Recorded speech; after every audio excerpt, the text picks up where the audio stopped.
টাকা চুরি করে অগ্নিকে ফাঁসাতে গিয়ে নিজেই কথার কাছে হাতে নাতে ধরা পড়ল চিত্রা।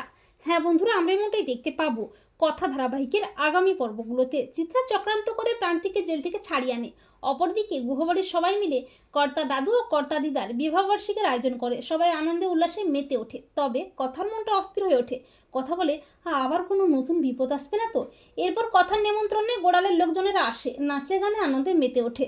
আর চিত্রা মনে মনে ভাবে কথাকলি যত আনন্দ করার করে নাও, কিভাবে সব পণ্ড করতে হয় এই চিত্রা গুহ খুব ভালো করেই জানে।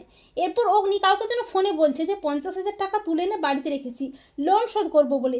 আর এই সময় কিনা বাড়িতে এত লোক ঢুকিয়ে দিল। আর চিত্রা আড়াল থেকে সবটা দেখতে থাকে। চিত্রা বলে এই সুযোগে আমি টাকাটা চুরি করে অগ্নিকে ফাঁসাতে ফেলবো। এরপর সবাই যখন আনন্দ মজা করতে ব্যস্ত থাকে, তখন চিত্রা সবাই চোখের আড়ালে টাকাটা চুরি করতে চুপি চুপি অগ্নির ঘরে আসে। আর ঠিক তখনই কথাও চলে আসে।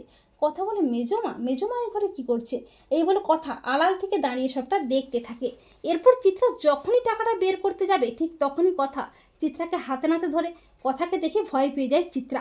কথা বলে মেজমা, ছি, তুমি কিনা পাচক মশাইয়ের ঘর থেকে টাকা চুরি করছো, তুমি একটুও বদলাওনি। এরপর কথা সবার সামনে চিত্রার মুখোশটা খুলে দেয়। অগ্নি বলে, মেজমা তুমি একটুও বদলাওনি, তুমি এটা কি করে করতে পারলে? ওই টাকাটা আমার খুব প্রয়োজন, আর তুমি কিনা সেটাই চুরি করছো।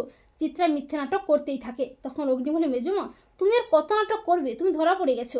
তো বন্ধুরা, তোমরা এটাই চাও তো যে টাকা চুরি করে অগ্নিকে ফাঁসাতে গিয়ে কথার কাছে যেন হাতে নাতে ধরা পড়ে চিত্রা? কমেন্ট করে জানাতে ভুলো না কিন্তু তোমাদের মতামতটি।